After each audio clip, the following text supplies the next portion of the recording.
Hey, you know who I am, but you don't know why I'm here. I'm Dominic D'Angelo of adfreeshows.com, SEScoops.com, and One True Sport. No, geez, Brass Ring Media. Robert will be here. He's not here yet. So just stay tuned. But you got me for now, live. Yes, if you recognize that quote, that is from my favorite wrestler of all time. Boom, Mr. Scott Hall, Razor Ramon, making his WCW kind of quote unquote return, but shocking the world and changing the wrestling business forever 29 years ago today. Um, One of my favorite wrestling moments of all time. I actually have the figure right here. Wow, how about that? Take a look at this. Boom. Yeah. Good stuff. All right. Hey, good stuff to be back here. We're live, as we usually are. And we got to give some shout outs to some folks in the chat here. Dre Owen says, who had the better weekend, WWE, AEW, TNA, or the Knicks? Oh, my gosh. Whew. The Knicks might have been taking that cake there. That's a good point. Christopher Zantos says, good morning, y'all. Happy Tuesday from sunny California. Ooh, jealous of that. It's nice here in Pittsburgh, but not that nice. John Disco says, what a weekend of wrestling. Is 30 minutes even close to enough time for everything? Tell me about it. You were mentioning TNA and Trick Williams in the chat here, and my goodness, I forgot to even put that on the docket. But Cammy Star says, "Damn it, Robert, don't let us with this teenager babysitter. Don't let us with the teenager babysitter. Can't we need adult supervision?" I am kind of like that, aren't I? I think that's a fair analogy. Wrestling Old Head says, "Is Robert Karplus coming back with a repackaged gimmick, the Bob Scorpion?" I like that. Oh my God, good stuff, guys. And then Willie Thornberry, in 4 minutes, Archie proved how amazing he is. Yeah, he's really, really good. And shout out to Joseph Way Walters, Triple E, and Ron Ward as well. Hey, we got him back. Robert. Hey, welcome. I am back. I'm here. Boy, did I miss you guys. I missed you, Dom. Aw. So happy to be here. Couldn't remember your name for a minute. That's how special and important this was. Now I was trying to magnify the screen. Apologies that I was not able to be here last week. Apologize that I was 2 minutes late here today. Dom, we have way too much stuff to talk about to even waste time. We're gonna go double or nothing on time here. Yes. We're gonna do it all, my man. Yes, I think we'll cover Double or Nothing more in depth tomorrow to preview Dynamite. But yeah, let's get your quick thoughts of what you thought overall of the pay-per-view. What was the highlights and what were the lowlights, if you will? It was the tightest 13-hour pay-per-view I've ever seen. Look, WrestleMania spans 2 nights. This spanned 2 nights as one show. It started at for the folks that were in that arena. I know they were in Arizona, so there's time zone, but for East Coast viewers, that was a 6:30 to 12:30 pay-per-view extravaganza. I understand you want to get your money's worth, but I'd say there were probably 2 to 3 matches on that show that could have benefited from being on Dynamite, being on Collision, not being on a pay-per-view, and really letting that audience narrow in. I will get further into Double or Nothing with you. Scott Chapman and I are recording a special Patreon on Double or Nothing. But there was a moment when Adam Cole's music hit and the expletive that I let out of like, is this really happening this late in the evening? And I hate that that's the feeling that you sometimes have on these shows. Sure, yeah. Because there was so much goodwill. I thought there were so many really interesting moments, a lot of fantastic matches. And it's unfair when people are comparing the matches on that to Saturday night's main event. Mm-hmm. Two completely different goals, to completely different audiences, to completely different mindsets. Saturday night's main event was essentially a 2-hour Raw or a 2-hour SmackDown where they were trying to advance certain storyline beats. If you expected a 45-minute Matt Classic with R-Truth and John Cena, welcome to the WWE. But I thought that the matches were good. The storyline moments were the big takeaways. That was always kind of the thing for Saturday night's main event. Very rarely when I was pulling old Saturday Night Main Event matches at WWE for highlight packages or videos, were you getting 5-star blowaway classics across the board. Mm-hmm. It was big time moments. So the reemergence of Bronson Reed and him joining this Paul Heyman Dangerous Alliance group, big moment. The return of Cody Rhodes, big moment. Everything else, the great feud of Damian Priest and Jesse the Body Ventura. Great. I can't wait to see those guys wrestle.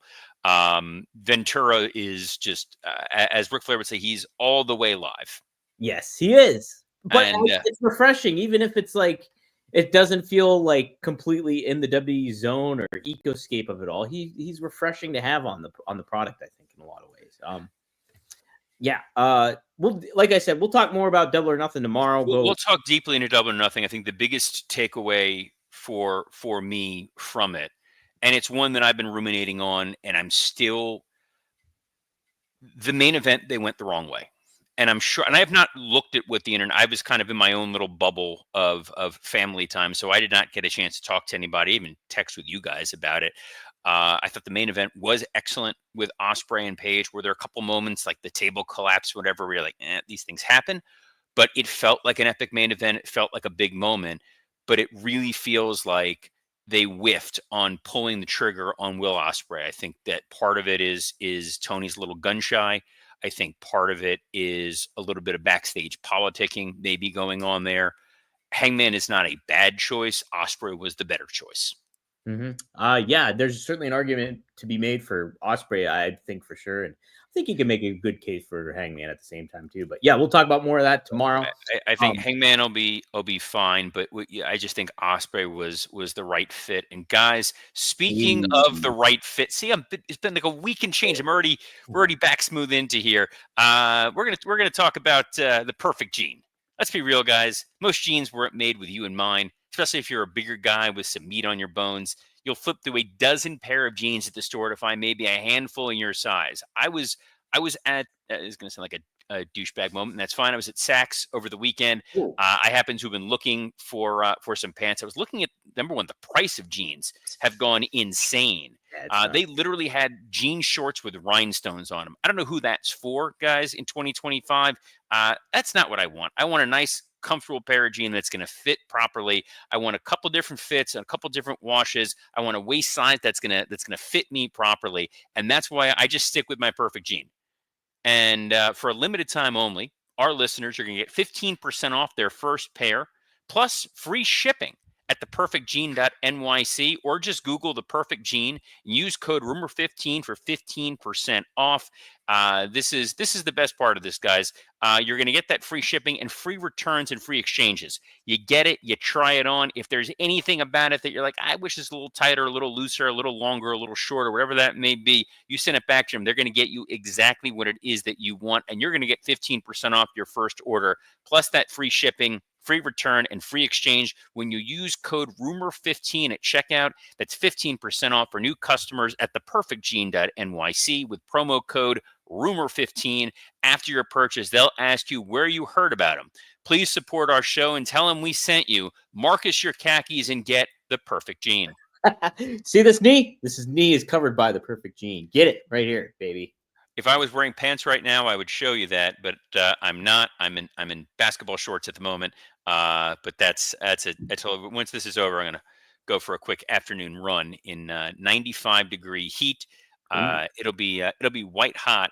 And Monday Night Raw was white hot last night. I don't know. They were in Tampa, and the crowd in Tampa, guys. For as much as I hate Tampa, and I hate Tampa. Do you hate Tampa? Really?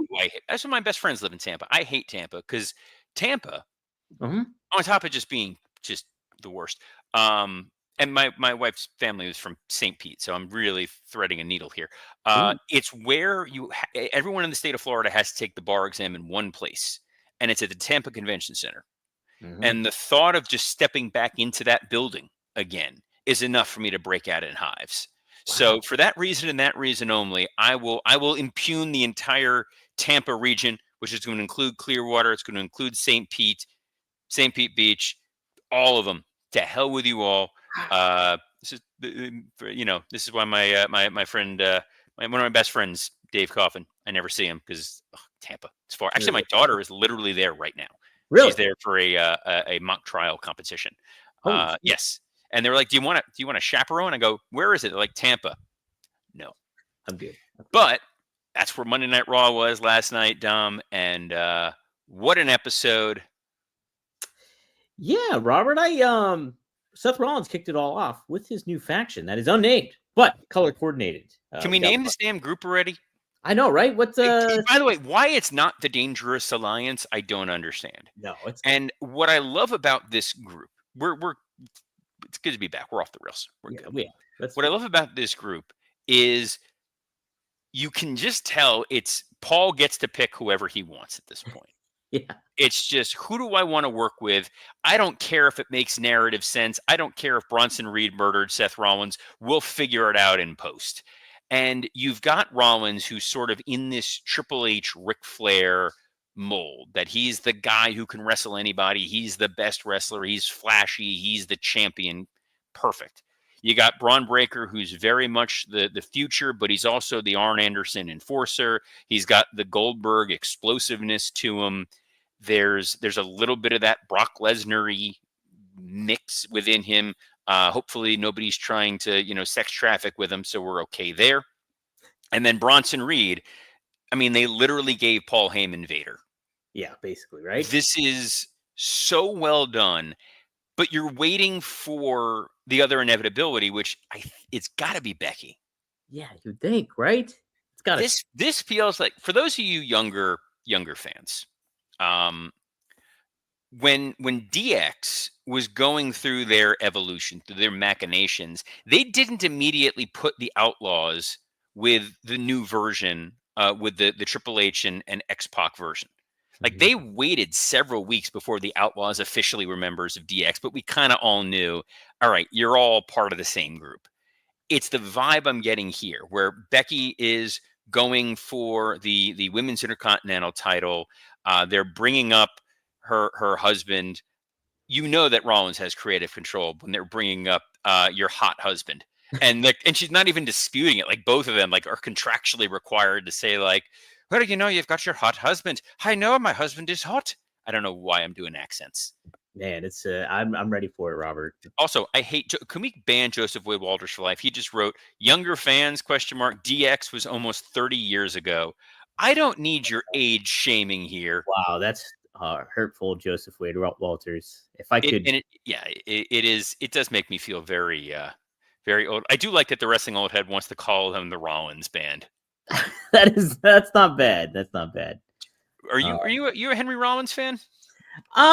He's okay. I think it's interesting to see him go into the movie aspect of things, So Rollins, I'm not a big Rollins Band fan, but his spoken word stuff, I hear is remarkable. He's just got this strange intensity to him when he is talking. I feel like in a different era, he would have been the precursor to Joe Rogan, having a daily podcast talking about all kinds of weird nonsense, where even when it makes no sense, you're kind of like, all right, there's a cadence to you where I can see where people are watching you. And speaking of Rogan, Rogan has a large orbit of people. Yes. Some of the people in that orbit were on Monday Night Raw last evening. That's right. And I was not particularly kind to one of those people last evening during Monday Night Raw, and will be especially less kind to him today because this is my show and I don't like that person. So, Dom, please, by all means. Who was on Raw last night? So there was. You had it in your notes. Bert Kreischer. And then there was Tom Segura. Segura. So here's the thing. Tom Segura, respectfully, is one of those people where you wouldn't pump the brakes if you were in the road and you saw him there. Given his take and his opinion on professional wrestling and professional wrestling fans, he used a term that I don't like. I don't believe people should use. What? You said belt? Worse. No. He used the R word, which is a phrase that I'm never going to be supportive of. And that was how he viewed all wrestling fans. He went on a rant about, how stupid you need to be a wrestling fan. Don't these people know that this is fake? You're an embarrassment if you like wrestling, if you talk about wrestling. And because he's now a whore and has to, appeal to the Netflix crowd in the same way he tried to kiss ass to get a gig with AEW. This piece of shit on the end of your shoe. I don't care that I cursed. We're here. Marcus. Yeah, I know. We Marcused it. Goes on because they need to kiss ass to try to get us to go watch his Netflix show. It's the worst kind of pandering possible. And the fact that WWE made him kind of do the whole, well, I know I said dumb things in the past, but like, no, he said it in 2020, where we as an audience completely understood. No, we're not thinking this is the most straight and narrow form of entertainment. We're watching this in the same way. I don't think that Josh Brolin really is Thanos and he made half the universe disappear. But if I'm going to watch something that is entertainment, and you're going to point out and be like, that's really Robert Downey Jr. Like, come on, dude, you're an ass. And you wanted to try to be edgy and get eyeballs 5 years ago, and now you're forced to have to go kiss the ring with Netflix, and they're just going to let you there. And I get that Bert is a wrestling fan, and that's fine, and that makes a lot of sense. And he's going to just, take his shirt off at any point in time. He's like a diva, so it is what it is. But having him on there, letting him be on there, it bugs me, and it brings me back to a time where there were celebrities that would use the WWE audience to promote their movie, their TV show, when you knew they did not care. Yeah. And it's this very obnoxious, annoying kind of pandering that I got no patience for.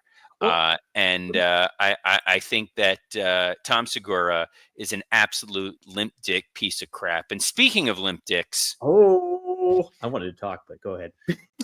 Sorry. They'll wait.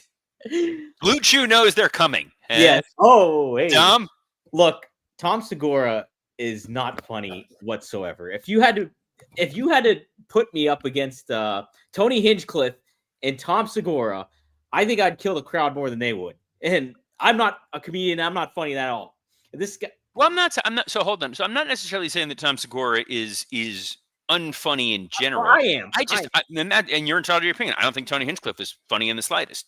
I think where my issue with it is that you have someone who openly denigrates and dislikes the product, and then they get to go on there to whore their wares, and they just assume that we are dumb enough that, we're just going to sit and tune in and watch this. Like, the WWE has been really smart about a lot of the celebrities they brought in over the last few years are legitimate fans. Travis Scott, for all the faults that there may be sometimes, he loves wrestling. I'm glad that he's there. I'm thrilled to see him there. It's like Rick Rubin is a diehard wrestling fan. Let him be on TV each and every week. You want to put Travis Halliburton on there? As much as I don't like the Pacers as a kid growing up, what did I say? Travis, sorry, no, it's kind of just a Travis Scott, Tyrese Halliburton. Tyrese Halliburton, like, I don't like the Pacers. I was a Heat fan growing up as a kid, so we never liked the Pacers, never liked the Knicks. But it's like that dude loves professional wrestling, loves the WWE. Let him be there. Yeah. When someone's that inauthentic and they're just ramming it down your throat, it's like it's almost as bad as that time they let Hillary Clinton be on, and she referred to herself as Hillrod. Oh no! And you wonder why she lost. And Obama was great. I thought with his "If you smell what Barack is cooking," that dude, that was a that layup. Dude crushed it. George W. Bush, wrestling fan. George Bush Sr., diehard wrestling fan. Jimmy Carter, big wrestling fan. Mm-hmm. Abraham Lincoln, hell of a wrestler, hell of a worker. Hell of a worker, that guy. Look, Tom Segura too, though. If you go outside of the wrestling realm too, he turned on his fan base basically too. If you weren't aware of that too, he's called he made fun of basically made fun of poor people, in not a funny way. It was just he just put himself on a different kind of pedal in not a funny way, like MJF. Yes, yeah, it totally. So he was not good in his segment that I saw, and he tried to play the straight man to Kreischer's, slapstick, and it did not work whatsoever. It did feel very fake, Robert. It did. All right, I'm just trying to get back into it, but sometimes I'm just not in the mood. But if I'm not in the mood, you know what I can take? Blue Chew. You can have better sex with Blue Chew. Blue Chew is the original brand offering chewable tablets. These erection enhancing tablets help men achieve stronger, harder, and longer lasting erections for sexual activity. Blue Chew is putting its money where its mouth is and offering you a month free. Process is simple. Sign up at BlueChew.com, consult with one of their licensed medical providers, and once you're approved, you'll receive your prescription within days. Blue Chew tablets are made in the USA and prepared and shipped directly to your door. You can take them anytime, day or night, so you can plan ahead or be ready whenever an opportunity arises.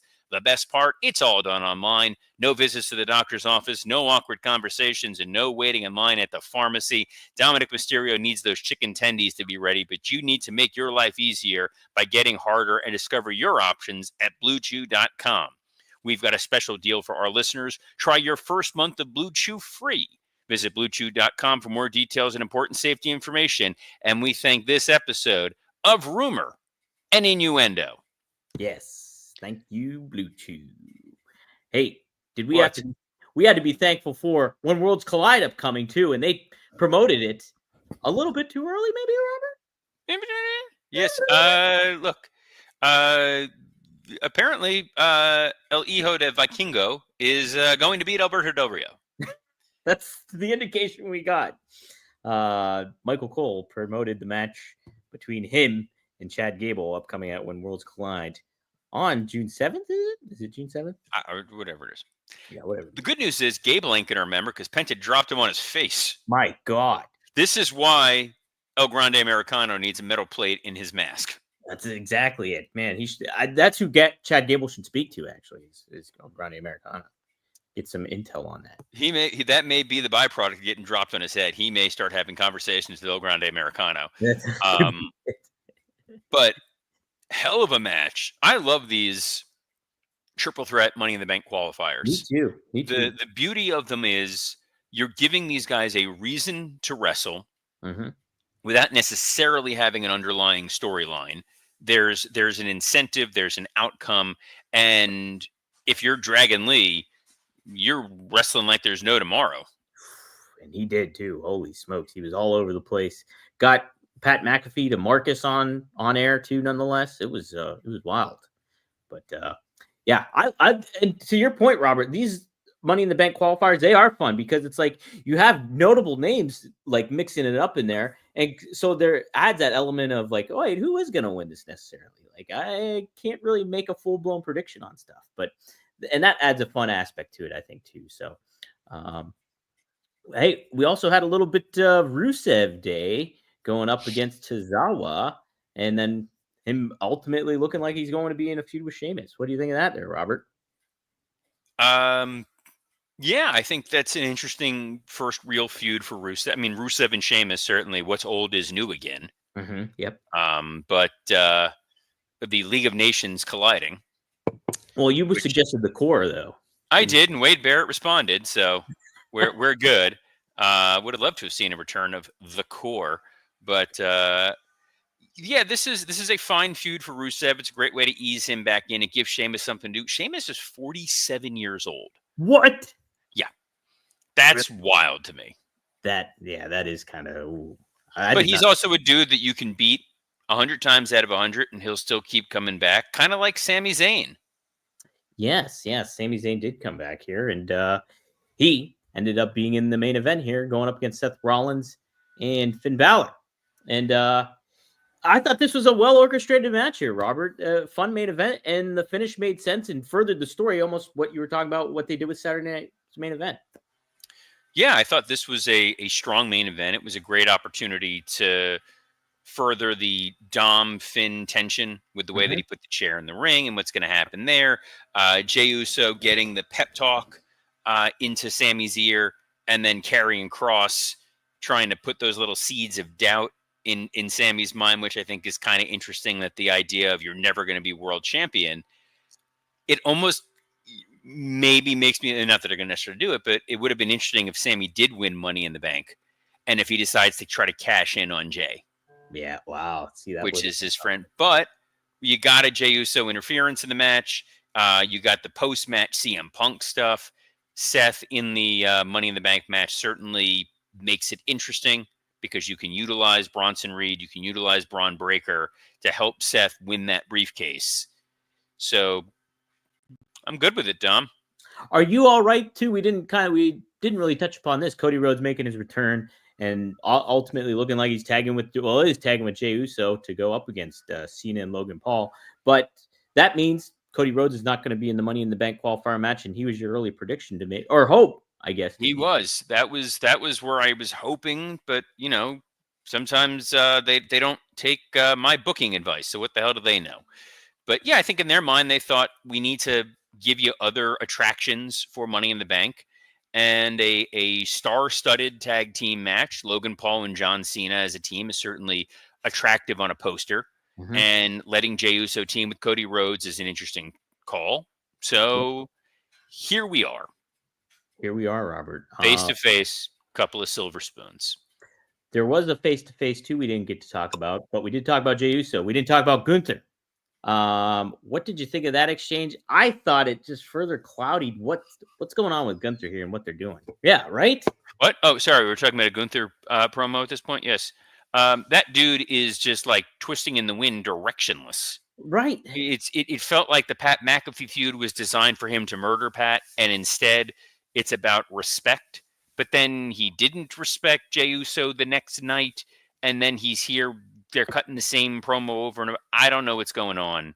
I wish they had a better plan in store for Gunther, but we have a great plan in store for you guys for the rest of this week. I do want to plug, because last week I was not here on Rumor and Innuendo. Apologies for that. And also, spring this on Dom now, I will not be around next week. I have to travel for work for the week. So perhaps maybe you reach out to Mr. Kevin Kellum. He may be around. It's a solid backup host. Less hair than me, but still nice guy, charismatic. We enjoy him. But yeah, I just found that out about a half hour ago. That's why I was a little late for that. He was bald, Kevin. Wow, well done. But last Friday, myself, Scott Chaplin, and Mike Lawrence recorded an episode of Working Stiff with special guest James Monroe Iglehart, who is a Tony Award winner, who's nominated for a Tony coming up next Sunday. Wow. Which is great. And he came on. We had almost a 2.5 hour conversation about wrestling, about Broadway, about race in wrestling, which wound up being really, really interesting. The John Cena booking over the years. Just the thing went in a number of different directions. It was a fantastic conversation. It is well worth going out of your way to check out. You can get that wherever you get podcasts, which is the same place you can get the audio version of this show, as well as the other. I think you picked up 6 more podcasts in the last week, Dom. I got a lot going on. Yeah. And we do have something for this show. Sorry. Yeah. We're not going to say who, but we are lining up something special starting in a few weeks. Once I'm back, every Wednesday, we are going to have a special third man. It's Tony Khan, everybody. It is not. No, I can't. We can't deal with that. No, this is someone I respect a lot more than Tony Khan. This is someone who, if you are a wrestling fan and you have been reading good quality wrestling writing over, I know Dom has been at war with some of the dirt sheet folks, some of the lesser writers, but an actual skilled, respected journalist, not just in wrestling, but in the pantheon of sports writing, will be joining us every Wednesday in a few weeks. That's your tease. So we'll have more on that when I get back. But I will be here for the rest of this week, and I'll be back the week after. And if I can try to cameo next week, whenever possible, if I can peel away from meetings, I absolutely will. But you can catch us every Monday through Friday at noon Eastern on a plethora of platforms, including the WW Creative _ish X account, the @SE Scoops X account, the @Dominic D'Angelo X account, on YouTube, on ad-free shows and Rumor and Innuendo, and not the Working Stiff YouTube that Dom apparently rebranded. It's like I leave for 1 week, he changes the locks. I know, right? I might have to change the locks again, believe it or not. That's more for later. It's my first Damn It Dom in a while. It feels good. So on behalf of the best producer in wrestling, which says a lot about the quality of producers in wrestling, Dominic D'Angelo, I'm Robert Karpelis. Best of luck in your future endeavors. Happy Scott Hall Invasion anniversary, everybody. You know who we are, but you know why we're here.